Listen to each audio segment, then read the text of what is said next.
আসসালামু আলাইকুম। আজকের সন্ধ্যায় এই মুহূর্তে লন্ডনের অত্যন্ত জনপ্রিয় টিভি চ্যানেল আয়ন টিভির পর্দার সম্মুখে আপনারা যারা ঘরে বসে ও অনলাইনে আমাদের স্বাস্থ্য বিষয়ক অনুষ্ঠান দেখছেন, আপনাদের সবাইকে আমি ইমরান হোসেন চৌধুরী আয়ন টিভির পক্ষ থেকে জানাচ্ছি সালাম ও শুভেচ্ছা। প্রতিবারের মতো আজকেও আমরা আয়ন টিভি স্বাস্থ্য অনুষ্ঠানে আমাদেরকে স্বাস্থ্যর ব্যাপারে পরামর্শ দিবেন আমাদের কমিউনিটির অত্যন্ত জনপ্রিয় কনসালটেন্ট, কমিউনিটির ব্যক্তিত্ব, যিনি দীর্ঘদিন ধরে আমাদের কমিউনিটিকে স্বাস্থ্যের ব্যাপারে পরামর্শ এবং সেবা দিয়ে আসছেন। তিনি হলেন আমাদের জনপ্রিয় কনসালটেন্ট জনাব গিয়াসউদ্দিন আহমেদ। তিনি আমার পাশে আছেন, তিনি আপনাদের কাছে কিছু বলবেন। আসসালামু আলাইকুম। ধন্যবাদ। আসসালামু আলাইকুম। সবাইকে অনেক অনেক শুভেচ্ছা, যারা দূরে এবং কাছে এবং বিভিন্ন দেশ থেকে আমাদের অনুষ্ঠান দেখছেন, স্বাস্থ্য বিষয়ক অনুষ্ঠান আমাদের স্বাস্থ্য। আমরা প্রতি সপ্তাহের এই দিনে আপনাদের স্বাস্থ্য নিয়ে কথা হবে। আপনাদের যে কোনো প্রশ্ন যদি থাকে প্রশ্ন উত্তর দেওয়ার চেষ্টা করব। স্বাস্থ্যই সকল সুখের মূল। স্বাস্থ্য যদি ধরে রাখেন, ভালো থাকেন, তাইলে আপনার জীবনের এটাই সবচেয়ে বড় আনন্দ, সবচেয়ে বড় পাওনা। আর যেহেতু জীবন একটাই, এই মহামূল্য জীবনের যদি নিজেই লুক আফটার করেন, ভালো থাকার চেষ্টা করেন, তাইলে ভালো থাকবেন। আপনারা সবাই ভালো থাকুন, সুস্থ থাকুন, এটি আমাদের কামনা, এটি আমাদের প্রত্যাশা। ধন্যবাদ। থ্যাংক ইউ জনাব গিয়াসউদ্দিন আহমেদ, আওয়ার কনসালটেন্ট। কারণ আমরা জানি million of peoples have found their lives transform by homeopathic. আপনি হোমিওপ্যাথিক কনসালটেন্ট এবং হোমিওপ্যাথির মাধ্যমে অনেক মানুষের জীবন পরিবর্তন হচ্ছে এবং সেবা দিয়ে অনেক জীবন আমরা ফিরে পাচ্ছি। The use of homeopathy is a remarkable popularity, however, is not only in UK, all over the world. Okay, আমি প্রথম আপনাকে যে প্রশ্ন রাখতে চাই, আমাদের কমিউনিটিতে এবং বিভিন্ন অন্য কমিউনিটিতে দেখছি যে স্ট্রোকে অনেক মানুষ পঙ্গু হয়, অনেক মানুষের এই সাইট অবশ হয়ে যায় এবং তারা বিভিন্নভাবে আক্রান্ত হয়। তো এটার কারণ কি এবং এটার প্রতিকারের জন্য কি করা যায়, আর আপনার হোমিওপ্যাথি ঔষধ কোনো আছে কিনা যাতে স্ট্রোককে কিছু থেকে নিরাময় আমরা পেতে পারি? আপনাকে অনেক অনেক ধন্যবাদ। আসলে আমাদের খেয়াল রাখতে হবে আমাদের শরীরের জন্য সুষম খাবার, পরিমিত খাবার এবং আমাদের শরীরের ব্যায়াম, রীতিমতো ব্যায়াম করা এবং চিন্তা কমিয়ে রাখা। যদি প্রেশার বেশি থাকে, হাইপারটেনশন থাকে, আবার কোলেস্ট্রল যদি বেশি থাকে, চর্বি যদি বেশি থাকে, তাহলে স্ট্রোক হওয়ার সম্ভাবনাটা বেশি থাকে। আবার যদি পানি কম খান, এটা একটা সাধারণ জ্ঞান, এগুলো কোন কঠিন বিষয় না। পানি যদি কম খান, আবার যদি কোলেস্ট্রল বেশি থাকে, অনেকের কোলেস্ট্রল 6, 7, 8, কিন্তু তারা ইগনোর করেন, ডাক্তারকে যেতে চান না। আবার যেতে গেলে যদি ডাক্তার যদি ব্লাড টেস্টের 6, 7 হয়, তারা এটার গুরুত্ব দিতে রাজি নন। এটা খুবই খারাপ জিনিস। আপনার যদি কোলেস্ট্রল বেশি হয়, তাহলে অবশ্যই আপনার কোলেস্ট্রল নিয়ন্ত্রণ আনতে হবে। আপনার কোলেস্ট্রল যাতে কম থাকে, ব্যাড কোলেস্ট্রল যাতে আরও কম থাকে, এই জিনিসই আপনার খেয়াল রাখতে হবে। উদাসীন হলে, মানে জীবনের প্রতি যদি উদাসীন হন, যদি ব্রেন স্ট্রোক করে, তাহলে কী হবে, আপনার এক সাইড প্যারালাইজড হইতে পারে। সারা জীবন আপনার এই যে কষ্ট বহন করবেন এবং আত্মীয়স্বজন, নিকটাত্মীয় যারা আপনজন, তাদের সীমাহীন কষ্ট হবে। কাছাকাছি আপনি অন্য বার্ডেন হয়ে যাচ্ছেন। তো আপনার যাতে কোলেস্ট্রল কম থাকে, নিয়ন্ত্রণ থাকে, টেনশন, চিন্তা যাতে কম থাকে, খাবারের বেলায় লবণ কম খাবেন, এমনকি চিনি কম খাবেন। চিনি খাবেন না, চিনি কম খাবেন না। লবণ শুধু যেগুলো তরকারিতে দেওয়া হয় এটি খাবেন। ফাস্টফুড খাবেন না, আর ফাস্টফুড খাবে সেখানে লবণ অ্যাভয়েড করবেন। লবণ জাতীয় জিনিস, তারপর অতিরিক্ত চর্বি বা তৈলাক্ত জিনিস, এগুলো অ্যাভয়েড করতে হবে। যদি করতে পারেন তাহলে স্ট্রোক হওয়ার সম্ভাবনা খুবই কম, ঝুঁকি খুব কম। তো আপনি যদি এগুলা উদাসীন থাকেন, যে আমি লবণও খাবো, চিনি খাবো, চর্বিযুক্ত খাবার খাবো, তারপরে হাইপারটেনশন বেশি আসছে, আপনি ওষুধ খাইতে বলে গেছেন, যদি প্রেশার ওষুধ থাকে এটা যদি খান না বলে যান, এটা খুব ইম্পর্টেন্ট, খেতে হবে। এবং কোলেস্ট্রল কমানোর জন্য যেসব ওষুধগুলো খেতে হবে, বেশি করে লেবু খাবেন, লেবুর পানি খাবেন, লেবু খাবেন। লেবুর খাইলে পরে আপনার কোলেস্ট্রল নিয়ন্ত্রণ হবে, কমবে এবং ঝুঁকি কম থাকবে। এরপর একটা ওষুধ কাছে রাখতে পারেন, হোমিওপ্যাথি ওষুধ, যেমন আর্নিকা যদি কাছে থাকে আর যদি স্ট্রোক হয়ে যায় সাথে সাথে, তাইলে এটা রক্তক্ষরণ বন্ধ হয়ে যেতে পারে আর্নিকা খাওয়ার পরে, আপনি যদি আর্নিকা 200 অথবা 30 যে কোনো একটা রাখেন, তাইলে আর্নিকার সাথে সাথে তাৎক্ষণিক কাজ করলে আপনার রক্তটা ব্লিডিং বা ব্লক হয়েছে ছুটাই দিতে পারে। তাইলে এটা কমন ওষুধ এটা রাখতে পারেন। যে কোনো ধরনের আঘাত যদি হয়, আঘাতজনিত কারণ, কাটে যায়, ছিঁড়ে যায় হাত পাও এবং ব্রেইনে যদি হয়, তাইলে আর্নিকা খুব ভালো কাজ করে। যেহেতু কমন ওষুধ, ভেরি কমন, এর কোনো সাইড এফেক্ট নাই, রিস্ক নাই, আর্নিকা সব ক্ষেত্রে প্রয়োগ করা যায়, তাইলে আপনাকে আর্নিকা একটা কমন ওষুধ। এটা আমি বলেই দিলাম অনলাইন, এটা কাছে রাখতে পারেন, ঘরে রাখতে পারেন, আপনার সাথে রাখতে পারেন, ঘরে রাখতে পারেন, বিপদের সময় এটা কাজে লাগবে।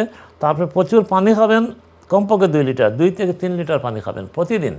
আমাদের অনেক লোক আমার কাছে যারা আসেন, প্রায় আমি যখন জিগাই, তারা 2 গ্লাস 3 গ্লাস পানি সারাদিনে খান। এটা খুবই খারাপ জিনিস। প্রচুর পরিমাণে পানি খেতে তো আর পয়সাও লাগে না, কষ্টও লাগে না, কিন্তু অনেকে বলে আমরা পানি খেতে পারি না, কিন্তু খাবেন না কেন? এটা পানি তো খেতে হবে, পানির ওপর নাম জীবন। যদি পানি ঠিকমতো খান, ঘুম যদি ঠিকমতো থাকে, স্ট্রেসটারে যতটুকু পারেন কমিয়ে রাখবেন, অর্থাৎ জীবনের চাহিদা কম রাখাটাই তো ভালো। আমরা জীবনের চাহিদা বাড়িয়ে দিই, তারপরে জীবনের শেষ বেলায় কী দেখি? হতাশা, ডিপ্রেশন, এবং আমরা পাওয়ার কিছু থাকে না। তাইলে আমরা অল্পতে সুখে থাকা ভালো, সুখ স্বাচ্ছন্দ্যময় জীবন, শান্তিময় জীবন। তাহলে সুষম খাবার খাবেন, সব ধরনের খাবার, আর লাইফস্টাইল মেনটেন করবেন সঠিকভাবে, রুটিন মাফিক। টাইম সময় মতো ঘুমাবেন, সময় মতো উঠবেন, এবং একটা রুটিন মতো জীবন চালাবেন, আনন্দময় জীবন তৈরি করবেন, স্ট্রেস কমাবেন। আর অনেক হাই করে কোনো লাভ নাই। আজকে যে বিভিন্ন আমাদের দেশ বা অন্যান্য দেশে দেখছেন কি হাই শুরু হয়েছে, একদিকে বন্যার উপদ্রব, একদিকে রাজনীতির সংকট, ইত্যাদি ইত্যাদি, সব মিলে হাই করে কোনো লাভ নেই। আপনার কম খাওয়া, কম চাওয়া, কম পাওয়াটাই ভালো। আসলে এটাই বাস্তবতা। এইটা আমাদের ধর্ম কথা বলেন, আর রাষ্ট্রের বলেন, আর আপনি নীতিগত কথাই বলেন। আর শিক্ষা, আমাদের শিক্ষাটা কি? আমাদের শিক্ষা তো তাই বলে, লোভে পাপ, পাপে মৃত্যু। এটা সত্য। আর অতি লোভে তাঁতি নষ্ট। এটা মনে রাখতে হবে। আপনার ব্রেন স্ট্রোক যদি হয়, তো আপনার লাইফ শেষ।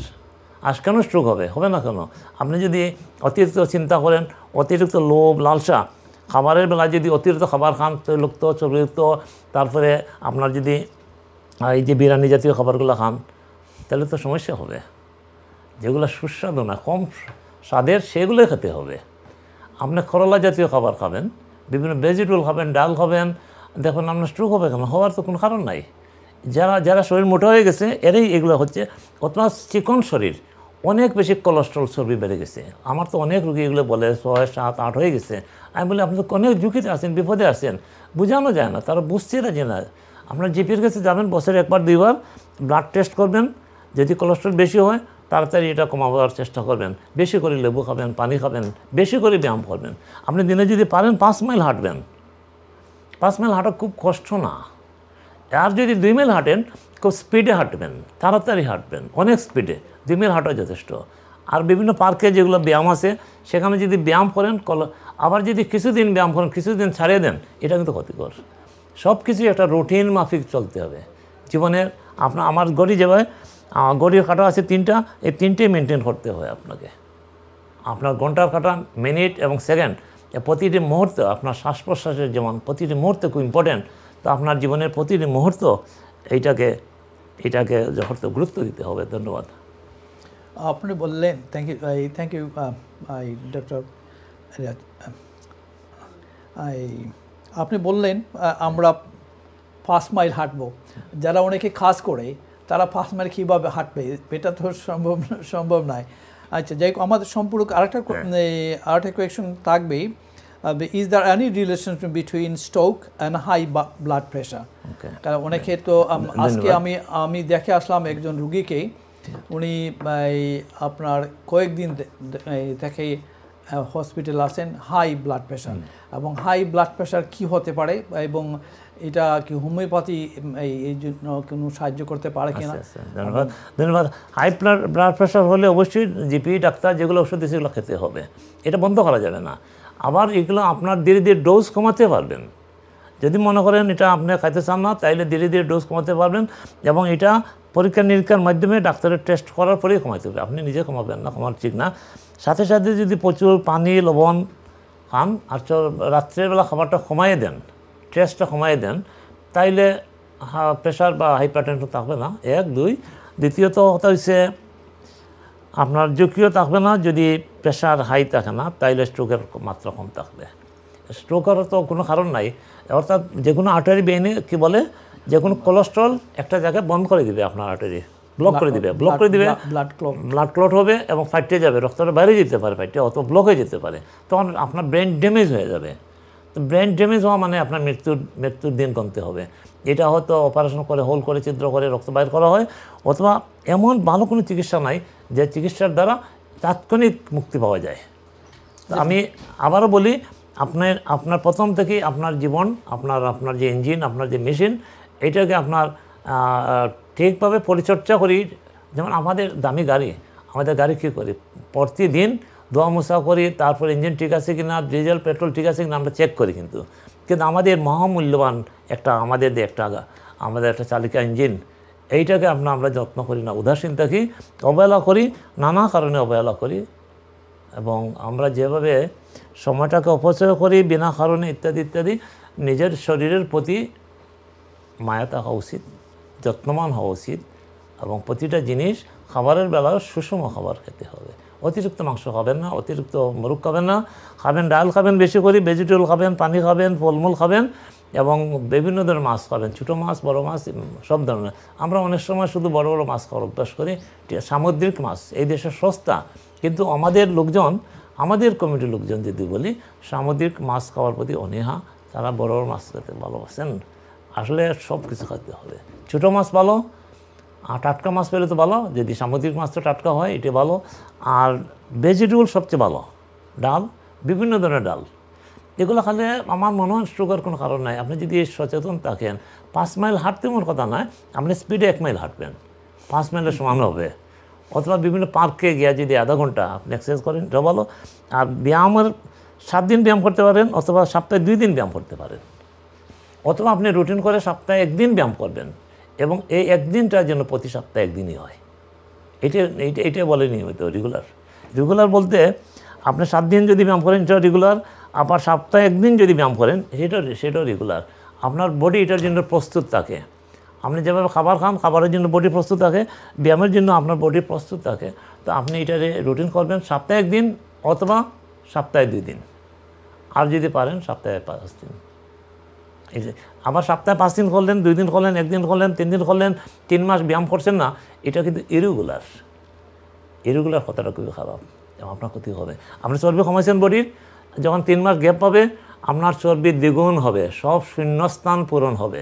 অর্থাৎ আপনার যেসব জায়গা খালি আছে, দ্রুত সেই সব জায়গা পূরণ হবে, আপনি কিন্তু আর একটু মোটা হয়ে যাবেন। এই জিনিসটা মনে রাখতে হবে। আপনি ব্যায়াম করবেন, প্রতিদিন করবেন। প্রতিদিন বলতে প্রতিদিন না, রুটিন মাফিক। আপনাকে যদি সপ্তাহে 1 দিন করেন, সপ্তাহে 1 দিনই রাখবেন, আপনি 3 সপ্তাহে 1 দিন না। এটা সহজ জিনিস। এইটার জন্য বডি অপেক্ষা করে। আপনি যেভাবে আপনার বডি মনকে প্রস্তুত করবেন, সেইটাই আপনার জন্য দরকার। এইটাই নিয়মিত, এইটাই রেগুলার। একদিন আমার জিপি আমাকে এটাও বুঝেছেন একদিন। রেগুলার বলতে কী বোঝায়, আপনি যদি আমার জিপি, উনি সুন্দর করে বাঙালি, উনি কইছে সপ্তাহে যদি 1 দিন হয় 1 দিন ব্যায়াম, 2 দিন হলে 2 দিন, 7 দিন হলে 7 দিন, সেটা আপনাকে রুটিন করতে হবে। এইটাই হচ্ছে রেগুলার। আপনার রেগুলার বলতে এটাই বোঝায়। আপনার 1 দিন করছেন 1 সপ্তাহে, 3 সপ্তাহ পরে আরও দিন ব্যায়াম করছেন না, এটা ক্ষতিকর। আপনার রুটিন মানতে হবে। ছোটোবেলা থেকে আমরা রুটিন নিয়েতে আমরা লেখাপড়া শুরু করলাম, তো বয়স হওয়ার সাথে সাথে সমস্ত জীবনের রুটিন আমরা ভুলে গেছি, এবং আমরা নিজেরাই দায়ী। আমাদের এই যে কঠিন স্ট্রোক যা হয়েছেন, আপনি প্যারালাইজড হওয়ার কথা, প্যারালাইজড হইলে পরে আপনার জীবন শেষ, অচল হয়ে গেলেন। আপনি হাত পা চলবে না, হাঁটতে পারবে না, লাঠি লাগবে, ইত্যাদি ইত্যাদি, কষ্ট যন্ত্রণা। তখন মানুষ বুঝে, যখন কষ্ট পড়ে তখন মানুষ বুঝে এর আগে যে আরামে আসছিল সেই আরামটা কত ভালো ছিল। ধন্যবাদ। থ্যাংক ইউ, আপনি ভীষণভাবে এক্সপ্লেন করলেন। আমি আরেকটা জিনিস জানতে চাচ্ছি, স্ট্রোকের স্ট্রোক, আর is there any relation with stroke and brain haemorrhage? কারণ ব্রেন হ্যামারেজের অনেক হয়। আমাদের ফ্রেন্ড একটা, সে নিয়ারলি 30 years ago সে মারা গেছিলো, কিন্তু আমরা ভাবতে পারি না কী জন্য ব্রেন হ্যামারেজ কী জন্য হয়। হোমিওপ্যাথি কোনো এই ঔষধ কোনো আছে কিনা ব্রেন হ্যামারেজকে তাকে মানুষকে রক্ষা করতে পারে? ধন্যবাদ ধন্যবাদ ধন্যবাদ। আমি আবার এটা খুব ইম্পর্টেন্ট কথা কইছি, হোমিওপ্যাথির যে কিছু কমন ঔষধ, যেমন একটা হল আর্নিকা, আরেকটা ক্যালকেরিয়া ফ্লোরিকাম এবং ফসফরাস, হোমিওপ্যাথি 3টে ঔষধ। এটা যদি হাতের কাছে রাখেন, আপনি যদি বেশি সচেতন হন, তাহলে 3টে ঔষধ করে রাখতে পারবেন। এবং সাথে সাথে আপনি এই 3টা প্রয়োগ করলে আপনার হ্যামারেজ হোক, যে কোনো ধরনের সমস্যা হোক, ব্লিডিং সাথে সাথে বন্ধ হবে এবং আর্নিকা রক্ত পরিষ্কার করবে, যেগুলো ব্লিডিং আউট হয়ে গেছে এটাও পরিষ্কার করে দিবে সাথে সাথে, যদি প্রয়োগ করতে পারেন। 3টে ঔষধ, একটা হচ্ছে আর্নিকা, একটা হলো ফসফরাস, এগুলো হোমিওপ্যাথি ঔষধ, আবার ক্যালকেরিয়া ফ্লোরিকাম, এই 3টেই রক্ত পড়া, হ্যামারেজ এগুলো বন্ধ করে দেয় সাথে তাৎক্ষণিক, এবং এত ইনস্ট্যান্ট কাজ করে। আমার মনে হয় বা অন্যান্য ওষুধে এত তাৎক্ষণিক সুফল পাবেন না। তো এগুলো আপনি করে রাখতে পারেন, 3টে ওষুধই করে রাখতে পারেন। আজকাল প্যাটেন্ট ওষুধ আছে, প্যাকেটে আছে, যেগুলো নষ্ট হয় না, দীর্ঘদিন ভালো থাকে, আপনি এগুলো করে রাখতে পারেন। এবং সচেতন গার্জিয়ান হিসাবে, একজন সচেতন ব্যক্তি হিসাবে আপনি এই 3টে ওষুধ আপনার দ্বারের কাছে ঘরে রাখতে পারেন, রাখাটাই ভালো। যদি আপনার বেশি ব্লাড প্রেশার থাকে বা আপনার যদি কোলেস্ট্রল বেশি থাকে, তাহলে এই ওষুধগুলো সাথে রাখতে পারেন এবং ভালো কাজ করবে। এবং যেখানে আপনি হসপিটাল যাবেন, অপারেশন হবে ইত্যাদি, তারপর জীবন ঝুঁকি, সেখানে আপনার তাৎক্ষণিক কাজ করবে, ইনস্ট্যান্ট কাজ করবে এবং পরীক্ষিত। এটা আমি গ্যারান্টি সহ বলতে পারি, আমি ভালো ফল পাবেন। ধন্যবাদ। Thank you doctor Giasuddin Ahmed. আমার এই নেক্সট কোয়েশ্চেন তারপর chicken pox and cold. Chicken pox, এই আমরা জানি কেউ বলে যে একবার যদি একজনের চিকেন পক্স হয়ে যায় আবার হবে না, এই জন্য এটা মিথস কিনা আপনার রিয়েল। এবং কোল্ড আমাদের স্ট্যান্ডার্ড আসছে, আমরা কি কোল্ডের হলে কোনো রোগ হয় কিনা এবং কীভাবে আমরা প্রিভেনশন করতে পারি, এটার ব্যাপারে একটু ধন্যবাদ। চিকেন পক্স একবার যদি হয়, দ্বিতীয়বার সাধারণত হয় না, কিন্তু দ্বিতীয়বার হতে পারে। অর্থাৎ বডি ইমিউন সিস্টেম যখন একবার চিকেন পক্স হয়ে যায়, তখন দ্বিতীয়বার যখন চিকেন পক্স আক্রান্ত করে, তখন বডি ইমিউন সিস্টেম তাকে ডিস্ট্রয় করে দেয়। তখন আপনার বডিতে আবার ঢোকার চেষ্টা করবে সে, একবার দুইবার পাঁচবার ঢোকার চেষ্টা করবে, যেহেতু অ্যান্টিবডি হয়ে গেছে অথবা আপনার ইমিউন সিস্টেম চিনে গেছে চিকেন পক্সের জাম কীভাবে, তাহলে সেটাকে সে ডিস্ট্রয় করে দেয় সহজ। ইমিউন সিস্টেমের কাজই এটা। সে যদি শনাক্ত করতে পারে, তাড়াতাড়ি হত্যা করতে পারে। মানে শত্রু শনাক্ত করতে হবে, তাহলে আপনার ইমিউন সিস্টেমটাকে ডেভেলপ করতে হবে। ইমিউন সিস্টেমকে ডেভেলপ করার জন্য জিঙ্ক জাতীয় খাবার খেতে হবে, এটা খুব ইম্পর্টেন্ট। আপনি যদি জিঙ্ক জাতীয় খাবার খান, তাহলে বডির ইমিউন সিস্টেম ডেভেলপ থাকবে এবং রোগ প্রতিরোধ ক্ষমতা বেশি থাকলে রোগ আপনার বডি তাকে হত্যা করবে, সিস্টেম তাকে হত্যা করবে। তো এইটাই ইম্পর্টেন্ট। আপনি নিজকে প্রোটেকশন দিতে হবে, তৈরি করতে হবে, আপনার বর্ডার শক্ত করতে হবে। আপনার যদি রাজ্যের বর্ডার শক্ত থাকে, ইমিউন সিস্টেম ডেভেলপ থাকে, তাহলে রোগ জীবাণু ভাইরাস যাই কিছু আক্রান্ত করুক না কেন, আপনার বডি তাকে হত্যা করবে, সিস্টেম তাকে হত্যা করবে। তাহলে আপনার ইমিউন সিস্টেম ডেভেলপ করতে হবে। চিকেন পক্স একবার হইলে সাধারণত দিতে পারে না, কিন্তু কোনো ক্ষেত্রে দিতে পারা হয় এবং মাত্রা কম থাকে। যদি হয় তাহলে আগের চেয়ে মাত্রা কম থাকে, হতে পারে, মিথ না, হতে পারে, কিন্তু কম হয়, সাধারণত হয় না।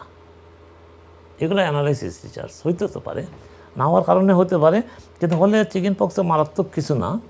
তো হোমিওপ্যাথিতে ঔষধে কাজ করে, আসলে একমাত্র হোমিওপ্যাথি ঔষধেই এই রোগগুলোতে ভালো কাজ করে। যেখানে যদি আপনার এলাকাতে বা দেশে যদি চিকেন পক্সের প্রাদুর্ভাব দেখা দেয়, তখন আপনি যদি তুজা খান, তাহলে আপনার পরিবারের আর কারো হবে না।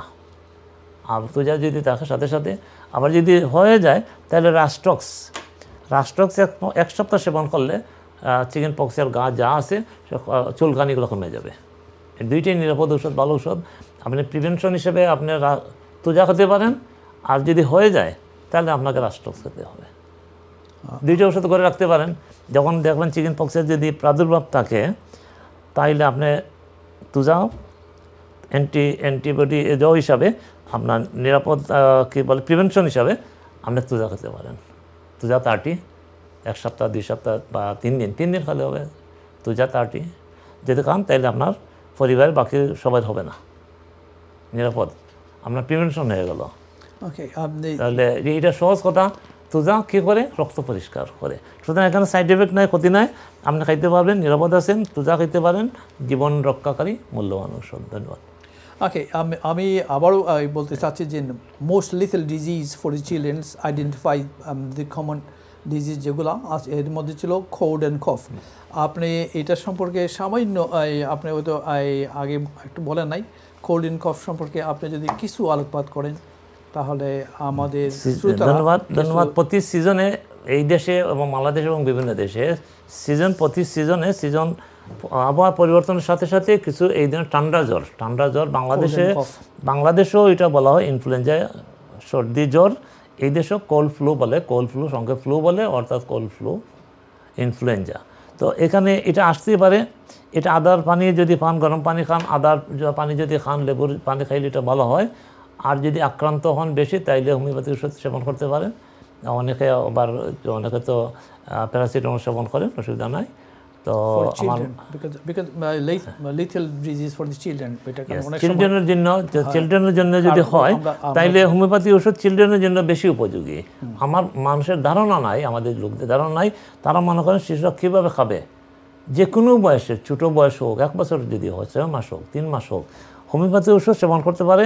যদি ঠান্ডা জ্বর আসে, কোল্ড ফ্লু যদি আসে, ভাইরাস আক্রান্ত করে, তাহলে হোমিওপ্যাথি ঔষধ লো পাওয়ারের ডোজ, হোমিওপ্যাথি ডোজ খাইলে পরে এই যে ঠান্ডা জ্বর যেটা cold flu, influenza, viral flu, এগুলো কমবে। যেমন অ্যাকোনাইট আছে, অ্যাকোনাইট রোগের প্রাথমিক অবস্থায় অ্যাকোনাইট সেবন করলে 6C অথবা 30C 3 দিন সেবন করলে আপনার এটা কমে যাবে, এই যে ঠান্ডা জ্বর। আর যদি বেশি হয়ে যায় সেখানে বেলোডোনা কাজ করবে। আর যদি উইক হয়ে যান আপনি, তাইলে আর্সেনিক অ্যালবাম কাজ করবে। এটা 3টা স্তর বুঝতে হবে। প্রাথমিক স্তর হইলে অ্যাকোনাইট সবসময় অ্যাকোনাইট কাজ করে, অথবা ফেরামফস। এই অ্যাকোনাইট অথবা ফেরামফস হচ্ছে বায়োকেমিক, অ্যাকোনাইট হচ্ছে হোমিওপ্যাথিক। এই যখন একটা সেবন করলে 3 দিনে কমে যাবে আপনার। আর যদি রোগ পুরাতন হয়ে যায় তাইলে সেখানে আপনার আর্সেনিক অ্যালবাম, একমাত্র ভাইরাস হত্যা করার জন্য, মারার জন্য আর্সেনিক অ্যালবাম হলো তাৎক্ষণিক ওষুধ। বেশি দুর্বল হলে আর্সেনিক অ্যালবাম তাৎক্ষণিক কাজ করবে। প্রচণ্ড জ্বর যদি হয়, বেশি জ্বর হয়, তাইলে সেখানে বেলোডোনা কাজ করবে। এটা হলো মাত্রা বুঝতে হবে। অথবা যে কোনো হোমিওপ্যাথিক ডাক্তারের পরামর্শ নেবেন, তাৎক্ষণিক পরামর্শ নেবেন। কিছু ওষুধ সাথে রাখতে পারেন, ঘরে রাখতে পারেন, হাতের কাছে রাখতে পারেন। বিশেষ করে ছেলেমেয়ে যদি ঘরে থাকে তাইলে নিরাপদের জন্য, বা অসুস্থ লোকজন ঘরে থাকলে এই কিছু ওষুধ হাতের কাছে রাখতে পারেন, হোমিওপ্যাথি ওষুধ। দাম খুব বেশি না, এগুলো হলে আপনার বিপদের সময় কাজে লাগলো। ধন্যবাদ। থ্যাংক ইউ ডাক্তার সাহেব।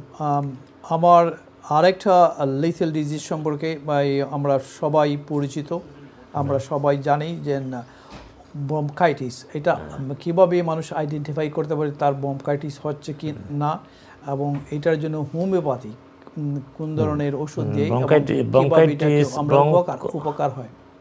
ব্রঙ্কাইটিস হলে বা ব্রঙ্কোনিউমোনিয়া হলে এটা আপনার তো জিপি বা হসপিটালতে শনাক্ত করা ভালো। এবং যদি অ্যান্টিবায়োটিক যদি স্টেজ আসে তো ডাক্তার দিবেন, এটা দরকার আছে। আর যদি না হয়, যদি অ্যান্টিবায়োটিক ডাক্তার না দেন, তাহলে হোমিওপ্যাথি কিছু ওষুধ আছে যেটা ব্রঙ্কাইটিসে কাজ করবে। কিন্তু যদি হয়ে যায়। আমি একটা কল নিয়ে নিই। আসসালামু আলাইকুম কলার। হ্যালো, আসসালামু আলাইকুম স্যার, ভালো আছেন? জি ভালো আছি। আপনি কি আছেন? আমি ভালো আছি। স্যারকে আমি সালাম দেই। একটা মেয়ে একটা ছেলে ফার্স্ট টাইম ডাট হইতো, বাপ হইতো, তো অনেক এনএইচএস এর দরকার পড়বনি, কোরআন তো আসিও। আসসালামু আলাইকুম। ডাক্তার সাহেব শুনছেন, আপনার এই আনসার দিবেন। কে কইছেন উনি? যে ফার্স্ট টাইম বেবি। না ঠিক আছে, এটা ডাক্তারের কাছে যাবেন, ডাক্তার পরীক্ষা নিরীক্ষা করবেন, রুটিন চেক যেগুলো, এটা খুব ইম্পর্টেন্ট। ডাক্তারের কাছে যাবেন, রুটিন চেক যেগুলো আছে এগুলো করবেন। Routine check important. আর বিশেষ করে 5টা মিলে মা যেহেতু ইম্পর্টেন্ট, মায়ের সুস্বাস্থ্য দরকার, খাবার দাবার ব্যাপার, রুটিন মাফিক ঘুম, খাবার ইত্যাদি এগুলো যাতে বা হাসি খুশি মন মেজাজ থাকে, এইগুলো দায়িত্ব হিসেবে গার্জিয়ান হিসেবে স্বামীর দায়িত্ব। এগুলো স্বামীর দায়িত্ব হলো যে বেবির মা যাতে হাসি খুশি থাকে, সুস্থ থাকে, স্বাভাবিক থাকে, খাবার দাবার ব্যাপারে যাতে রুটিন মাফিক খান এগুলা। এবং স্ট্রেস কম হলে শিশু ভালো হবে। কিন্তু মায়ের যদি স্ট্রেস কম হয়, খাওয়া দাওয়া ঠিক থাকে, নিরোগ হয় মা, তাহলে শিশু ভালো হবে, সুস্বাস্থ্যের দিকে হবে।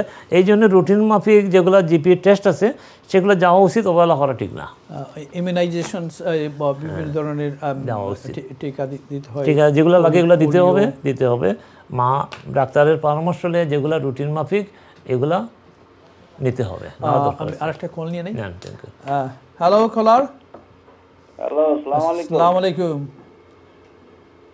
আমি ডাক্তার সাহেবের সাথে একটু আলাপ করতাম। আপনি ডাক্তার সাহেব শুনরা? জি বলেন। আসসালামু আলাইকুম। বলেন। ওয়ালাইকুম আসসালাম। জি ভাই, আমার ওই কিছু অ্যালার্জিক আছে, আপনার খানি কিছু খাইলেই জি এই নাকের মধ্যে এই মুখের মধ্যে ফুরি ফুরি বার হয়।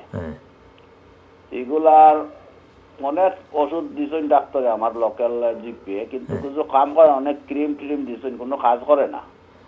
অ্যালার্জি আপনার খাবার বলতে কি ধরনের খাবার খাইলে অ্যালার্জিটা হয়? যেমন মাছ টাছ খাইলে, ওই রৌ মাছ, কাতলা মাছ এগুলা খাইলে আমি তার ভাই কিছু বাড়ে। তাইলে আপনার লিভার ফাংশনটা খুব ভালো আছে কিনা? লিভার ফ্যাটি লিভার উইক বা হেপাটাইটিস বি অথবা জন্ডিস হয়েছিল কিনা? লিভার ফ্যাটি আছে, আমার ডাক্তারে বলছে লিভার ফ্যাটি আছে। ওকে, ফ্যাটি লিভার। তো ফ্যাটি লিভার হইলে প্রথম হইলো আপনার ফ্যাটি লিভারের জন্য আপনি লেবু বেশি করে, লেবু পানি এগুলো খাইতে হবো, ব্যায়াম করিয়া ফ্যাটি লিভারটা কমাইতে হবো। এবং হোমিওপ্যাথি কিছু ওষুধ আছে, এই হোমিওপ্যাথি ওষুধ খাইলে পরে আপনার ফ্যাটি লিভার কন্ট্রোল আসবে, মানে কমে যাবে, মানে তাইলে আপনার ওষুধ একটা হইল লেবুর পানি খাবেন বেশি করে, গরম পানি খাবেন। আর কিছু হোমিওপ্যাথি ওষুধ আছে যেটা যদি লিভারে যদি ফ্যাট কমে যায় তাইলে আপনার এই অ্যালার্জিটা কমে যাবে। আচ্ছা, এই ফ্যাটের কারণে। আর আপনার কাছে কোনো ওষুধ আছে নি লিভার ফ্যাট কমাইবার? তাইলে আপনি টেলিভিশনের পর্দার মাঝে রাইটে আছে একটা নাম্বার, একটা ট্যাক্স বা এটা টেলিফোন নাম্বার, আপনি ফোনে টেলিফোন করতে পারবা। আর যে কোনো সময় আমরা অনুষ্ঠান বাদে যে কোনো সময় করতে পারবো। ওকে, ধন্যবাদ। ওকে, ধন্যবাদ। আসসালামু আলাইকুম। আসসালামু আলাইকুম। আমরা এই ব্রঙ্কাইটিসের ব্যাপারে আলাপ করছিলাম না? জি, আপনি বলেন এই ব্রঙ্কাইটিসের ব্যাপারে যদি আরেকটা কল নিয়ে নেই। আসসালামু আলাইকুম। আসসালামু আলাইকুম। ওয়ালাইকুম সালাম। আসসালামু আলাইকুম। জি, আসসালামু আলাইকুম। ওয়ালাইকুম সালাম। আপনি বলেন।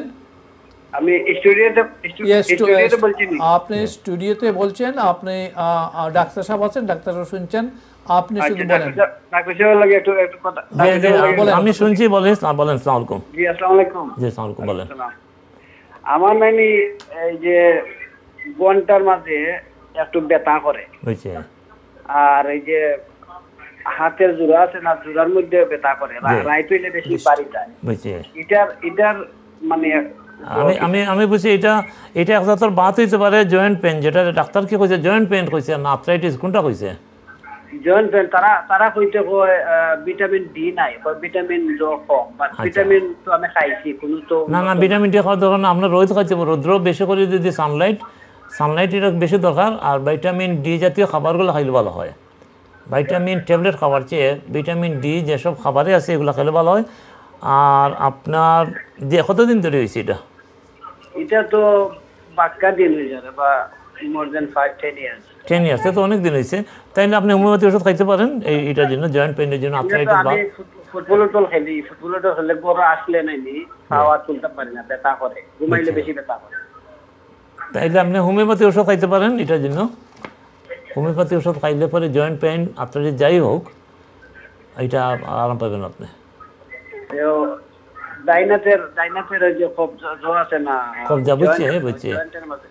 এটার জয়েন্ট পেইন এটা বাত, জয়েন্ট পেইন আর্থ্রাইটিস, জয়েন্টে ব্যথা করে। সাবানি বুঝছি, এটার জন্য ঠিক আছে। এটা হলো বাত থাকে, আর্থ্রাইটিস আমরা বাংলায় কই বাত। তারা তো ডাক্তারে তো কয় না, ডাক্তারে তো কয় ঠিক আছে, তোর ভিটামিন ডি লো। আচ্ছা, ভিটামিন ডি ললে কিন্তু আপনার হাড্ডিতে বিষ করে। তাই ভিটামিন ডি জাতীয় খাবার খাবেন বেশি করে। আর রৌদ্র হইল সবচেয়ে বেশি, মানে আল্লাহর দেওয়া নিয়ামত ভিটামিন, এটা পাইলে ভালো। ভিটামিন ডি দেশে তো কম, এইটা দেশে কম। তো কিছু হোমিওপ্যাথি ওষুধ খাইতে পারেন আপনি। কমন ওষুধ আছে, রুটা আছে, রুটা ভিওলেন্স। আর যদি খাইতে পারেন, নামও বলে দিলাম, কিনে খাইতে পারেন আপনি, সাইড এফেক্ট হবে না। রুটা এটা রাখো, রুটা জয়েন্ট পেনের জন্য খুব ভালো। আর নাইলে আপনি যদি মনে করেন আমি এই টেলিভিশন পর্দার ডাইন সাইডে একটা নাম্বার আছে, আপনি পড়ে আলাপ করতে পারেন ডাক্তার সাহেব আপনাকে উপদেশ দিবেন অনুষ্ঠানের পরে 8টার পরে। আচ্ছা মানে খুবই ব্যথা করে, আমি ঘুমাইতাম পারি না। বলেন অনুষ্ঠান পরে, অনুষ্ঠান পরে আপনি এই টেলিফোন করতে পারবেন, এই ডাক্তার সাহেব আপনারা আরো পরামর্শ দিতে পারবেন। ওকে আসসালামু আলাইকুম। Viewers, we are going for a short break. We are coming back very soon. Keep watching. Assalamu alaikum.